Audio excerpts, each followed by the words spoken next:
and attending online classes, or in general, we are just learning in the comfort of our homes. But yeah, that's the reality. However, despite the global pandemic, we can still learn in different ways, like watching this video on YouTube. As a fisheries students, we have this major course subject called General Zoology. This course deals with the general principles of animal biology, focusing on the structures of the body and the organization into spatial systems that carry on the essential life processes. Today, as normal students, we will now become anatomists for a couple of minutes. We were tasked by our instructor to look for a frog for us to study its anatomy, like identifying its external parts.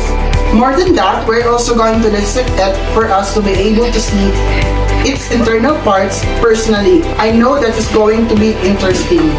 Definitely, for us to know more, a frog is any member of a diverse and largely carnivorous group of short-bodied, tailless amphibians that compose the order Anura. But before we do this activity, I am Rosales. I am Mecah Cajes. I am Melkie S. Guisingmadali. I am Shaira Carreon. I am Alvarez. And I am Angelo Magdalan. So, let's do this!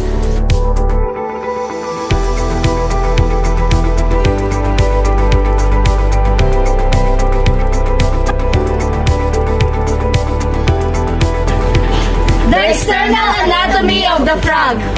Caudal, cephalic, dorsal, and ventral. Good day everyone, I am Melkie S. Guisingmadali from Bachelor of Science in Fisheries 1A, and I am here to identify the different external parts of a frog. So, let's begin. Here is what we call the brow spot of the frog, the head, the forelimbed. We can see the trunk here in this area, the hind limb, and this area is called the toes of the frog, the pes, the cross, the anus of the frog, the thigh. This one is called the dorsolateral dermal pleca, the brachium, antebrachium, manus, and the digits of the frog. This one. So this area is called the tympanic membrane, the nictitating membrane inside the eye of the frog, the eyes, here the eyes, and so the external nares, this one. That's all. Hi, I'm Alvarez, and I'm going to identify the parts of frog. Brow spot, then the head, the forelimb, and then the trunk, then also the hind limb.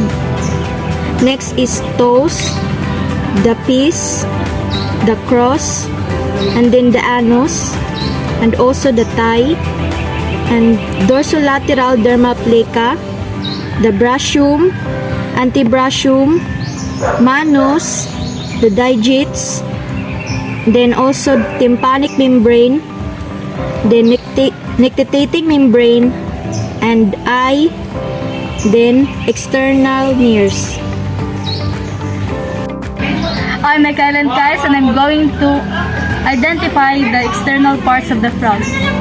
Okay, this is the brow spot of the frog, the head, the forelimb, the trunk, the hind limb, the toes, the pes, the cross of the frog, the anus, the thigh, the dorsolateral dermal pleca, the brachium, the antebrachium, the manus, the digits, the tympanic membrane, the nictitating membrane, eye, and also the last, external nares. Hi, I am Shaira Carreon. I am going to identify the external parts of the frog. And this is the brow spot, the head, forelimb, trunk, hind limb, toes, pes, cross, the anus, thigh, dorsolateral dermal pleca, brachium, antebrachium, manus, digits, tympanic membrane, nictitating membrane, the eyes, and external nares. Hi, I'm Angelo Magdalan, and now I'm going to discuss the external parts of frog.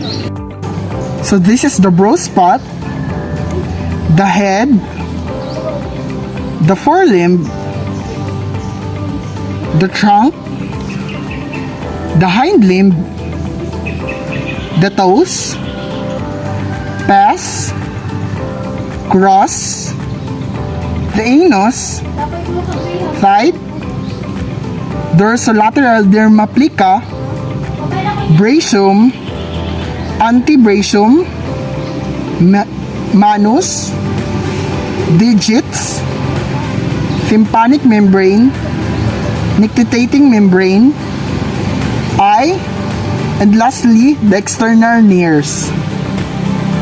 Hi, I am Mario B. Rosales from BSFi-1A. Now I'm going to identify the external parts of frog.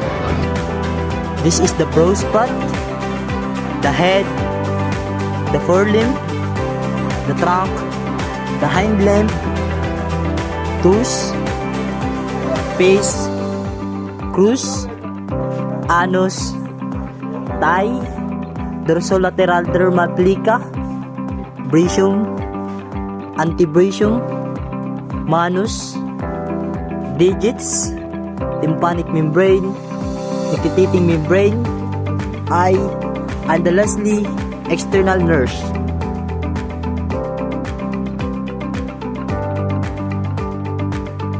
Going to identify the mouth of frog, internal nostrils, maxillary teeth, eustachian tube opening here, glottis inside of the tongue, and this one is the tongue of the frog, vomerine teeth located here, gullet opening inside of the mouth, and the vocal sac opening inside of the mouth as well.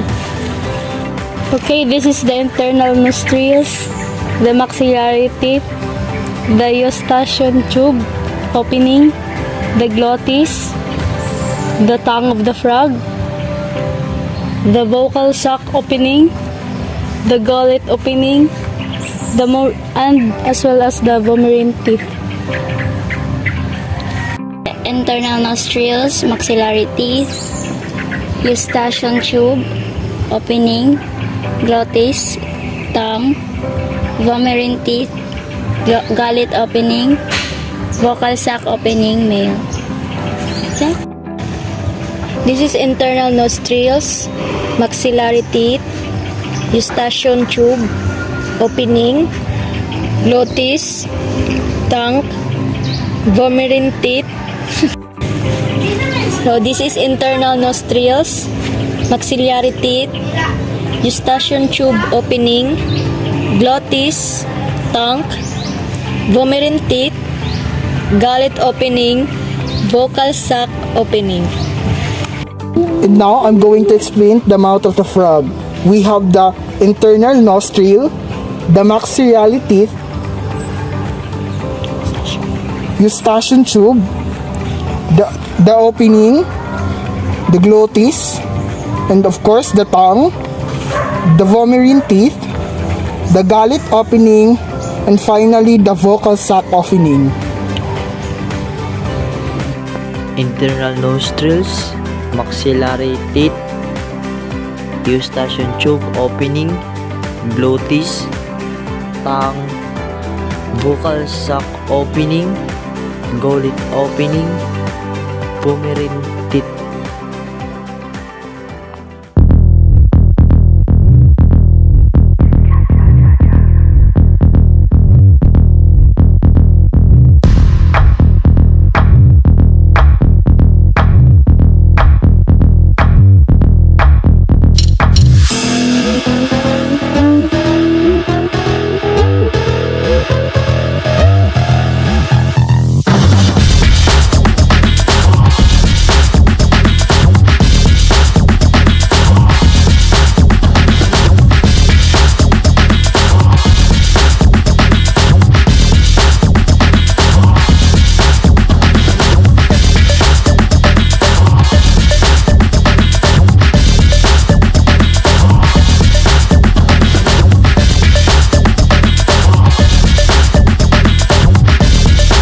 the heart, the large intestine of the frog, the urinary bladder, the coelom of the frog, the stomach of the frog, the lobe of the liver, and the lungs of the frog.